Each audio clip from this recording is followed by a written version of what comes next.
നമസ്കാരം കൂട്ടുകാരെ. കുറേ നാളെ നല്ല വരട്ടിയ ചക്ക ഫ്രിഡ്ജിലിരിക്കണം. ഏകദേശം 1-2 മാസം മേളായി. പൂജാരം ചങ്ങായാകുമ്പോൾ തന്നാണ്. പക്ഷേ എനിക്കിതുവരെ ഉണ്ടാക്കാൻ പറ്റിയിട്ടുണ്ടായില്ല. എന്ന് വെച്ചാൽ കാരണം ഇല ഉണ്ടായില്ല. ഇലയില്ലാതെ നമുക്ക് അട ചുണ്ടാകാനുള്ള ഒരു ഐഡിയ എനിക്ക് ഉണ്ടായില്ല.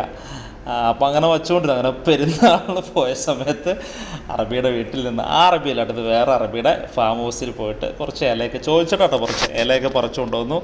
അപ്പോൾ ശരിക്കും ഈ എന്തുണ്ട് ചക്ക വരട്ടിയത് കണ്ടോ, ശരിക്കും അലുവ തന്നെ നെയ്യും നട്ട്സൊക്കെ ഇട്ടിട്ട് അവർ ശർക്കര പാനിയൊക്കെ വെച്ച് നല്ല വരട്ടിയതാണ്. ഫുജേറിൽ ചങ്ങായി എന്നാണ് കേട്ടോ.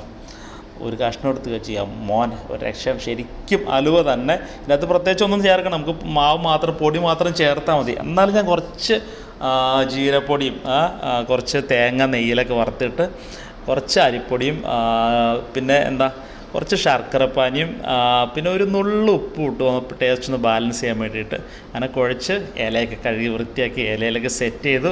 കുക്കറിൻ്റെ അടിയിൽ കുറച്ച് കമ്പുകളൊക്കെ ഇട്ടിട്ട് നമ്മുടെ ആങ്കർ കേട്ടോ, അത് വളച്ചിട്ടാണ് അതിൻ്റെ ഉള്ളിൽ.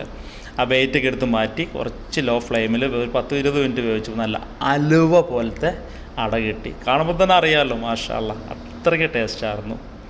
കുറേ ഉണ്ടായിരുന്നു. ഒരുപാട് ഞാൻ കഴിച്ചു. പിന്നെ 1-2 കൂട്ടുകാർക്കും കൊടുത്തു കേട്ടോ. അപ്പോൾ ഫുജേറിൽ വന്നാൽ അട കഴിക്കാനില്ല, അടയൊക്കെ തീർന്നു പോയി.